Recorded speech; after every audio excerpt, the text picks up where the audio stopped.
everybody.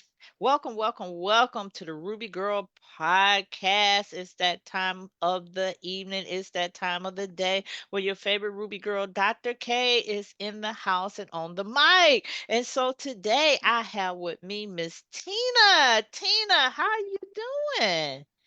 I am blessed. We are digging out of the snow here in West Texas and Ooh. warming up a bit. So we're good. We're good. Much to be grateful for. Do y'all usually get snow there? Very, this amount was not, last time was about 2016 when we had gotten a little more than we did now, but we had a week of not above freezing. So last Thursday it started, and it barely got above freezing today. So that's 6, 7 days with below freezing, and that's cold for West Oh, Texas. wow. We're pros over here in Michigan. I know. So we're gonna get rolling into everything. First thing I want you to do is go on my page, find this video, and share it on your page. Your people gonna watch it. They're gonna be excited. They can comment. They ain't gotta try to look up my name, spelling it all wrong. So while you do that, I'm gonna give them my $1 million commercial. So hey Okay. everyone, I'm Dr. K, also known as Coach K, but it's always your favorite Ruby girl. And so Ruby Girl comes from Proverbs 31 and 10. Who can find that virtuous woman, for her price is far above the price of a ruby? So, ladies, this special is for you. It makes you rare, virtuous, and as you know, very valuable. You can go to rubygirl.net, and I'm going to tell you why you can go to rubygirl.net. You can get an ebook. You can also go shopping, get you a Ruby Girl t-shirt. Hey, look, you can't be a Ruby Girl unless you're sporting a Ruby Girl t-shirt. Then you are official. You have the Ruby Girl uniform on, right? Right. And so go there, do a little shopping. We got hoodies. Go get you a Ruby Girl hoodie. Be warm and represent the kingdom. So let's get this interview started. And I'm going to have Miss Tina introduce herself. Thank you so much for the opportunity to have me on and to share my love of history and just the opportunities that I've had throughout my life. So I'm so grateful to share with your audience. And thanks again for having me. What a privilege. So give us your website so that we can connect with you. So my newest website that I'm working still, there's still things that need to be connected, but you can click on my other websites on this is heritagebytina.com. And on that website, you'll be able to get to my authors page, to my museum page. It's heritagebytina.com. All right. And later on, we're going to check out this brand new website that you're talking about. Okay. So, Tina, now what I love about my guests is that they do so many different, so many multiple things. They just multi-talented. That's the best I can say. And I think it's because of how we are wired, especially as women. So, you are an author Yes. and you just was recently part of the anthology interview talking about the whispering of the righteous. So tell us about the books you have written and then tell us about the anthology. Well, the anthology was, I've got my copy right here. And that was one of those opportunities that was so timely. When Dr. Hunt asked me to do a chapter in here, I was on the power of prayer. Like the prayer is such a huge part of my life. Faith is every single day I walk by faith. And to be a part of this beautiful book, bestseller, might I add, I was just so honored to be able to write about the prayers that have been answered in my life and through immigration. As a little girl, I saw my parents struggle through immigration and the prayers that were answered, and then being able to come to America and learn the value of that. I, as a little girl, could pray and that God answered those prayers. Wow, what a privilege to be able to write about the power of prayer, right in this beautiful book, then Whispering of the Righteous. And so I'm honored to have had the opportunity to be a part. Just one of the authors. On the back, you'll see all the different authors that were a part of this amazing book. And for me to be one, wow.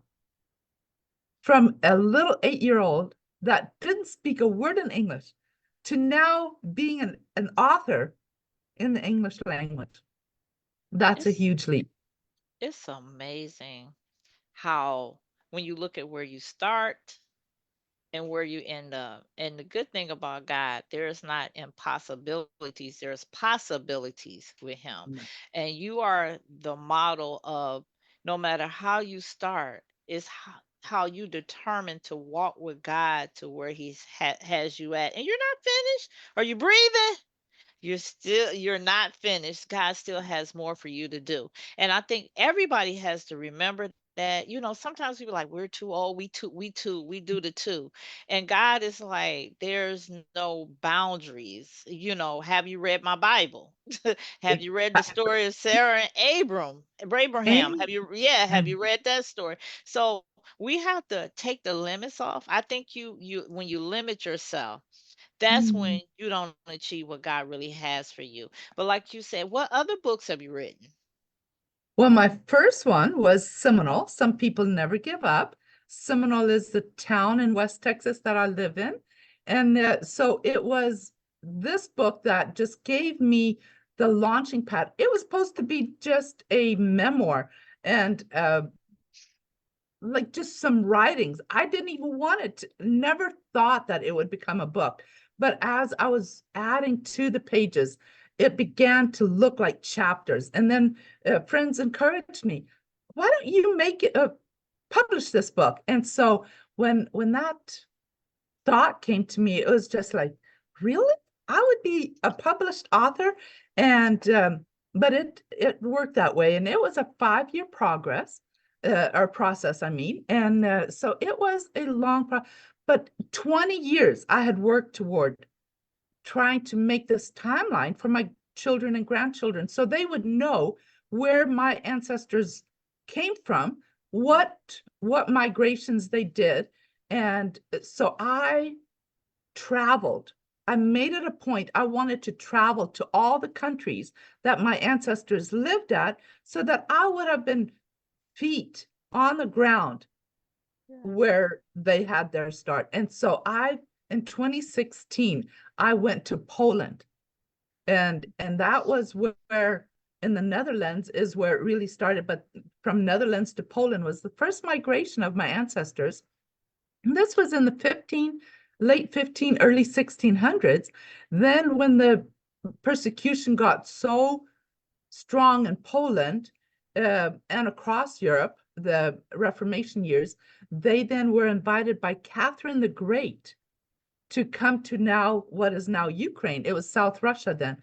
And so my fifth great grandpa traveled with Catherine the Great for 6 months on her sleigh, selecting the land where my ancestors would move to in Ukraine. And so in Ukraine right now, I was there in 2018.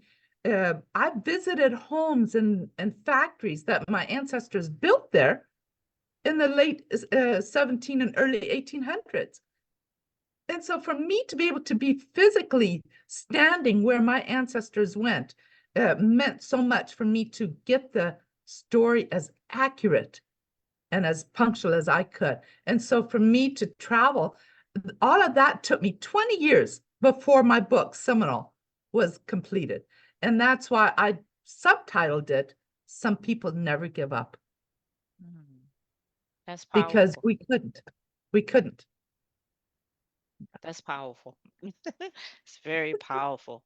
Now, why is preserving your heritage so important to you? Because I hear you talk about your ancestors and I think about mine, and I can only go so far as maybe my great grandmother. Oh, wow. That's it, and it stops on my mother's side. My dad's side, I can only go as far as really his mother. That's it. Yeah. Mm. So tell us why your heritage is so important to you. Well, Winston Churchill made a statement. It said, those who fail to learn from history are doomed to repeat it. for me to know my ancestors. Why did they move from one place to another? What caused them to uproot everything they knew and move to a new country, learn a new language, learn a new culture? Time and time again, they did that for religious freedoms, for freedoms of school, for they had a privilege that they would ask for, and they would not move until they got it.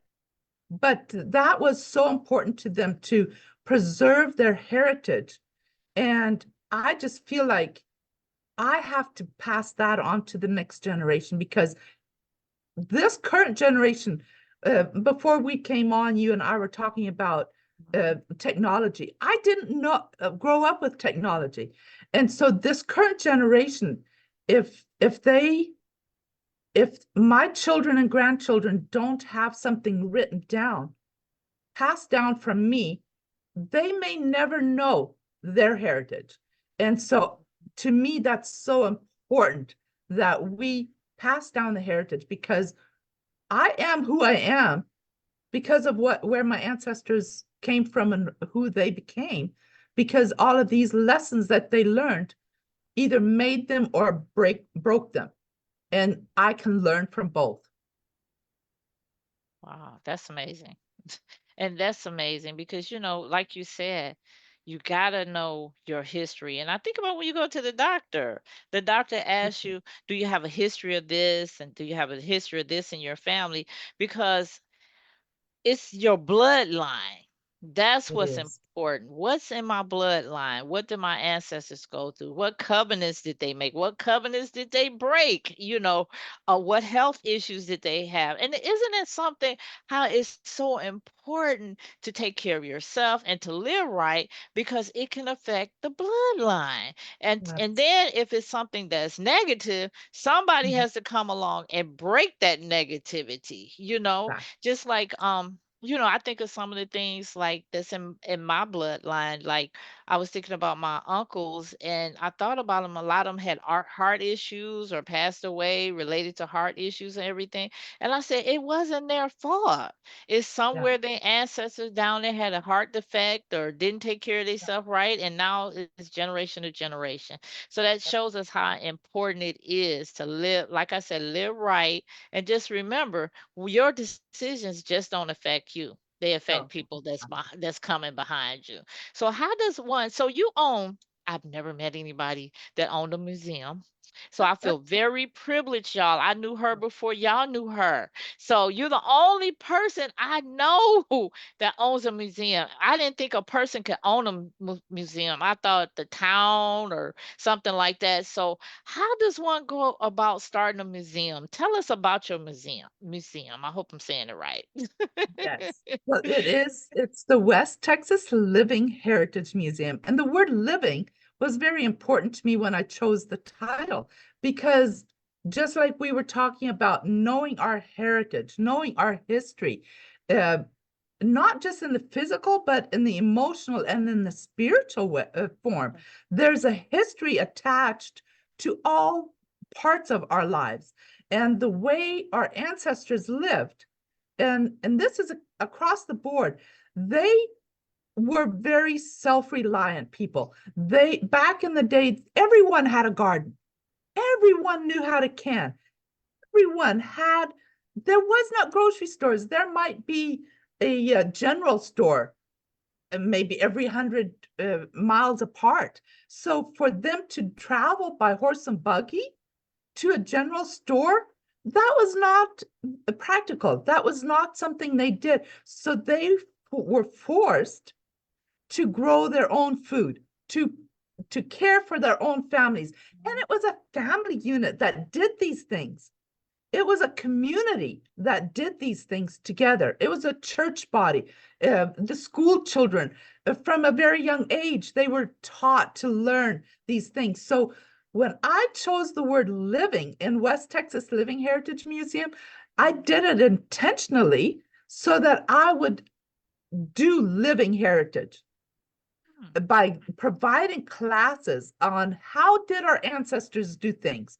So this coming Saturday, we're providing a class. It's called a gardening class. We will teach them how to do row cover, how to do uh, when to start the seeds in our particular area. There's a timeline for every area. When to start the seeds, what seeds grow in your area, what produce do well, how to compost so that you can provide your own soil, how to can and preserve. So I teach these classes, or I'll have other people come in to teach these classes. Baking, cheese making, butter making. Uh, I butchered for my first anniversary. I had a local butchering shop come and bring a calf that they processed from being alive in the morning till in the evening. We had it in mason jars, canned with a 25-year shelf life. Like, these are the kinds of living things that are being taught at the museum, because that's what history, that's how our ancestors did things. And for us to have this knowledge, we all lived through COVID. We all experienced the grocery shelves were empty. How do you survive if you are in a situation like that? It may not be a pandemic, it may be a natural disaster, but are you able to do some things that your grandma and grandpa did as an everyday occurrence? But it is survival now for us to know that knowledge. So history is not just antiques, it's living history. And that's what my focus was on opening the West Texas Living Heritage Museum, to teach not just the verbal history or the written history, but how did they live? How did they make their daily journeys? And so that is a big part of my mission, is to do that kind of teaching. I understand a lot of what you're saying because I was raised down south with my great grandmother. So I know about canning. I Yes, know about she always planted a garden every year because we were poor. To be honest, we were poor. So she had me shelling beans. I mean peas, hated it. All that breaking butter beans. I think it was butter beans, snap beans. We snap beans and yes, all that that stuff. means So I know how it feel to feel food, unprocessed food in my hand. And that's something that these few generations don't understand how it feels to go out there and feel the dirt, to walk exactly. barefoot in the dirt, to connect with the land. Because, somebody has said something a while ago. They said there's healing properties in the land. Because you think about it, it grows, it grows fruits, it grows vegetables and everything. And they were saying when they were sick, they just went out, and just got, sat in the dirt, touched the dirt and everything like that. I never thought about it like that, but I remember my grandmother used to can. I didn't understand why, but I remember one point we didn't have money for food, and she was taking the canned food, and she had tomatoes, and she was making little things with them and stuff. And I was grateful that we had those canned food items. So you're right. Some things we need to get back to. We done it became so processed, so quick, so instant, but we still need that. My grandmother used to make pickles from cucumbers. The whole Absolutely. process, she would have to let it sit and vinegar, all this stuff. Of course, she didn't teach me, and I might have learned. I don't know. I've never been a kitchen person, but you're right. Who knows how to make pickles from cucumbers now? They just know to go to the store. Oh, you do, and grab them off the shelf. And that's the things we need to get back to. Yeah, We have allowed technology to take away the manualness of our life. exactly. And even though I might be kind of traumatized by the stuff I had to do with them peas and stuff, I still don't regret that because I got to participate. It taught me a good work ethic. So we're going to take a 60-second break because you've given us some great information. You're taking us back. You're taking us back to the land. You're taking us back to before technology, before microwave dinners and all this. And we do need to eat more healthy. Isn't it funny? We were eating organic growing up. Absolutely. Because you know what made me realize I was at the garage sale and this lady had an apple tree. And I was like, "Oh, you got apple trees?" She said, "Yeah, I was giving them to my neighbors until my son was like, 'No, you can sell those. That's organic fruit.'" I'm like, "Organic fruit? I never even thought about it." So we were raising organic food back then. Absolutely. That's Absolutely. So we're gonna take this 60-second break. I'm gonna go on Facebook and see what everybody is saying. And during that 60 seconds, you can say anything you want to. I'm gonna turn the show over to you. You ready to take over the mic? Absolutely. All right, go right ahead. So yes, with the canning stuff, just this morning I picked up 10 heads of cabbage that I will be cutting up, and I'll do a little video on it, and I'll make sauerkraut. So in March I will be providing a class at the museum that will teach fermentation of pickles and of cabbage, and you just make your own ferment. It is so health benefit, like your whole gut biome has such health benefit if you eat fermented food. And so I'll teach how to do that. So you are so right. Just feeling, having your hands in the dirt, it grounds you. Like we have so much technology in our hands, the phone, the Apple Watches, the computer, all these screens, they give us so much blue light and our body absorbs it. And so if you feel anxious, if you feel like you're just so strung up at the end of the day, go stand in a pile of dirt. Wiggle your toes in dirt. It just grounds you. And so there's so much health benefits, not only by, like you said, eating organic foods, but also just having the experience of this knowledge. I can do something, I can survive. How many of us would be able to go and butcher a chicken and put that in a mason jar and pressure can it and have chicken or have beef, have sausages in a mason jar on the shelf in your pantry and just warm it up or eat it cold, either way. Like all of these things are forgotten history. And so I just love that I can go back in the museum. Native Americans is a big part of the museum because the natives were here in Seminole, as were all of the natives. There's a book titled Trail of Tears, and that just tells about all of the natives being put on the reservation in late 1800s. And so the natives that were here, their way of life was taken away by having the buffalo taken away. The buffalo was their everything. It was their food, it was their clothing, it was their teepee shelters. So they traveled where the buffalo went. And so when they were all shot or killed to starve out the natives, they were put on the reservation. And so I have so much of that history in the West Texas Living Heritage Museum because the Comanche Nation was right here in Seminole, Texas. And so I've been able to connect with the Comanche people and just hear their sides of the story. And so often, if we have different cultures, we think, oh, I would just never be able to have a conversation with somebody else. But you know what? Once you do, the similarities that any one of us as human beings have are so much greater once we start dialoguing and we start telling experiences that we've had. They're so similar, and then all of a sudden the barriers are just kind of falling away because we have way more in common than what we do have differences. So keeping these commonalities between one human to another is so important. And I feel like that's the mission that I can do at the West Texas Living Heritage Museum. Mm. All righty. Thank you. Thank you.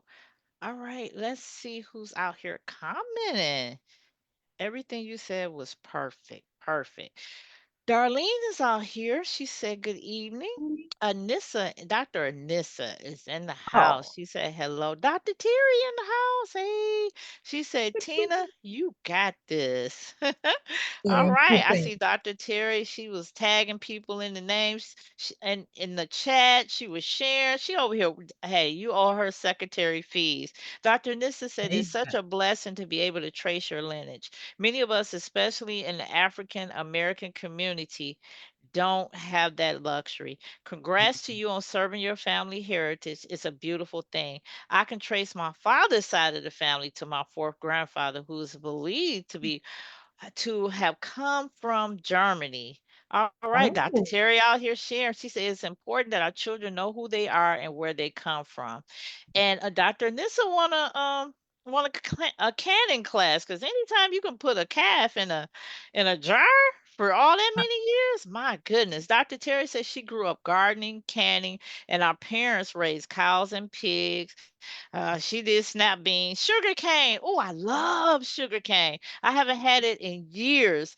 Pickles, okay. onions, pickles, beets. We made all that. And then Sharon is in the house. She said, "Hey, ladies, Happy New Year." And grounding is more comments. Let me see. Oh, he says, wait a minute, where she say grounding is definitely the answer to many of our ills. Yes. Amen. And Dr. Terry, this is the last one. She said, I didn't like it when they cut the chicken necks off. They didn't throw away anything. Yes, they cooked they cooked everything. Absolutely. So if I missed any of y'all, this is all the comments that I see out there. And I like to give y'all 1 second of fame on the Ruby Girl Talk Show. But thank you everybody that has commented, and especially everybody that tagged somebody, that have shared and everything. You are really getting the show out there. So this is the second part of the show. And so we had Tina give us some words of encouragement. She talked about how we can learn from each other culture. And she's really iterating how important it is to know your past. Sometimes you need to know your past so you can go forward because some things you're going through is generational. You like, I don't understand why I'm so jealous, why I'm so this, and what's going on with this and my body and stuff. And then you have a conversation with a great aunt or your grandmother, and you find out, like, oh, this is in our bloodline. So, bloodline was very important, even in the Bible. The Absolutely. bloodline was very important, and look how they kept up with their lineage. I mean, I skipped those chapters, chronicles, stuff like I was like, I don't need who to know who begot, whatever, but it was so important back then. They kept track of every single family. And so that's how we know Jesus came down 42 generations, because we can tell, I think it's in the book of Matthew, that it Uh-huh. proves that he came down 42 generations. So lineage is important. So Tina, let's get more into when your family came here and you were a little girl. Tell us your story. And especially tell us the story about when you was talking about how your father said he was going to be honest. All right, Yeah. go ahead. Well, it was 1975 when men from old Mexico were traveling to Texas and further into the states of Oklahoma, Nebraska, Kansas to bring in used farm equipment back to Mexico. And so this group of men that had gone had stopped in Seminole for the night. And so they stayed at a local hotel, and the hotel owners had said, we're getting older, we're wanting to retire. Don't you know anybody that would like to buy this hotel? And they had gotten into a conversation. They said, oh, there's land here for sale, there's farmland. And so when these two men that had stayed here came back to Mexico, they just got this elaborate invitation of there is land to be bought, there's farmland. And that's what the Mennonites have always been known for, is agriculture, factories, and just really hard hands-on working people. And so my dad is at one of those meetings in old Mexico, and we're having such a hard time. Our chickens had been stolen that we were going to have for our years. Mom and dad had about 100 chickens, and they were just about ready to start laying eggs. We'd sell eggs, and that would give our family a little bit of extra income. And in one night, they were all stolen away by locals. And then there's just one hardship after another. We could not make our living. When this came up that there was land to be had, that people could buy some acreage, and the realtor had said, if you come out here, you buy some acreage, you then have a pathway to making your citizenship of America. Well, who doesn't want to do that? So my dad was all excited, and as were many, many families in old Mexico. So dad comes out here and stays for 2 weeks, just looking around. Is it a place that I could bring my family? he comes back with such a rosy report, and he brings us children. There's five of us that at that time, three of us, he brought a pack of Wrigley's gum. And we savored that gum because we had never had our own pack of gum before, ever. And so he had this rosy report that women don't even have to do dishes. There's dishwashers in America. And he said, you know what? Even the dogs have their own little house outside. Like, these were all foreign things to my family. So he said, if Seminole is going to happen, I will be one of the first to have my families there. So it did happen. And we were the seventh family to immigrate from Chihuahua, Mexico to Seminole, Texas in 1977. And so my family, we don't have our own vehicles, so big enough to take our families. There's my family and one other family. So my dad hired a driver who had a single cab pickup truck with a camper shell. So we have sold our few things that we could not store to eventually bring over here. We had gotten ready. So we're now driving to the El Paso, Texas border, and we were supposed to meet an immigration attorney. Day one, he didn't show up. Day two, he didn't show up. Day 3, 4, 5, he didn't show up. And Dad and Mr. Schmidt, the other family, that they sat at the border while the moms and all of us children stayed at the hotel on the other side of the border. So then on day 5, the officer motioned my dad to come to the counter. And as my dad stands up, he says to himself, I am going to tell the truth no matter what. If I'm denied entry into the United States, then so be it, but I'm going to tell the truth. So he is walking toward the counter now, and the officer says in Spanish and partly in English, I have seen you here now for 5 days. What are you waiting on? So Dad explains to him in Spanish that we're waiting for an attorney, an immigration attorney that's going to meet us here from Lubbock, Texas, and then he will help us make our visa to enter into Texas. And so he listened and he disappeared behind the counter. And when he came out, he had a 6-month visa for each one of my family members. And Dad came back to the hotel and he said, we can go. We crossed the border that very night. And this was March 26, 1977. I was a little 8-year-old. We got back into the camper shell. Both the fathers and 8 of us kids were in the camper shell. The hired driver and both moms, and they each had a 2-year-old on their lap. So there's 5 people in the cab and 10 of us in the camper shell. And so we are now traveling towards Seminole, Texas. It was almost sundown when we came. The lights of the city were visible. And Dad said to us kids, look out. And we all scrambled to the side of the campers to look out the windows. And he said, look, there's the lights of Seminole. And Seminole is to this day a small West Texas town. And he said, we're home. That statement resonates. And I was 8 years old, and I can hear that statement as if it was told to me at today's sunset. Wow. We're home. And that started the journey of me becoming a part of the American fabric. The journey that my family went through was so difficult. We did get work on the cotton fields right away, and we started school that first year.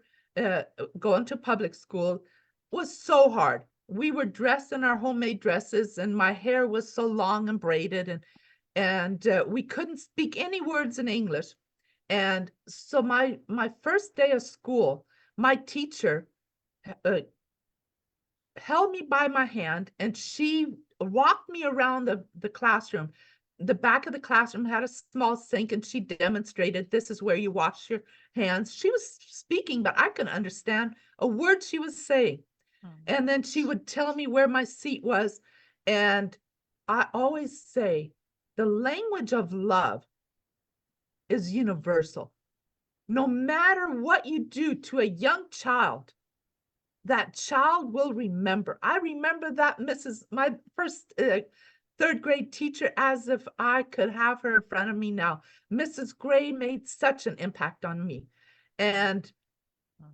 she showed me through a foreign language that I was accepted. I was part of this classroom. And so that first year was just too hard. Our church then opened up a private school, and we could be with other children that spoke German. So the second year was a little easier, but we learned the language, we learned the culture. By becoming an American citizen was just a miracle in itself. There was a special bill that was written in the House and the Senate that was private law 96-63, and you can look this up online. And Mm. that bill has my name on it as my given name, Katharina Rempel. And then President Jimmy Carter signed it into law. He had heard about the flight of this small group of Mennonites in West Texas, and he said, Mm. they're peanut farmers. They don't want to have handouts from the government. They just want to become Americans, and they want to make a living for themselves. And that was what my dad promised God as he got up and went to that Mm. counter. I want to make a better living for my family. And that is what has happened. And I am here today as an adult, as a proud American, as a proud child, queen of my creator, and so grateful for the many blessings that I've been able to have and receive, that others invested their love and their time in me. And now I'm working to repay that by being that bridge to somebody else. Wow. That's an incredible story. Very incredible story. A lot of times we look at people that came to America, we see their greatness. We don't hear about the struggle to get here. You know, it's never easy to get here. We just wake up, we here, we're on soil. We never think about the people, the process of, going through customs, getting your citizenship, learning the language. I can imagine just sitting in a class and I don't even understand the language. I get confused when it's in English, so I can't even imagine. So this is our last question. We only have a few minutes. Why do you think there is such there is so much stigma about immigrants?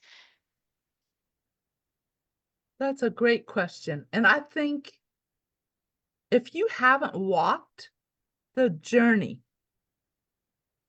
my children's story is the little sandals that could. And I say a journey of 1,000 miles begins with one step. If we have not walked it ourselves, or we have empathy to somebody that is walking it, then we forego the beautiful person that person is, the beautiful stories that we could hear from them and learn from them. Um, so I think a lot of it is just we are a society of I, Mm. me. What you go through, that's your story. But if we take the time to listen to somebody else's story, like you're giving me the platform today to tell this story, as have many others. You are allowing me to share my point. And I often say, like I said before, if we just agree to disagree on the things that we don't see eye to eye on, but we have so much more in common than what we have differences. And so just learning to love and to learning to uh, be a neighbor.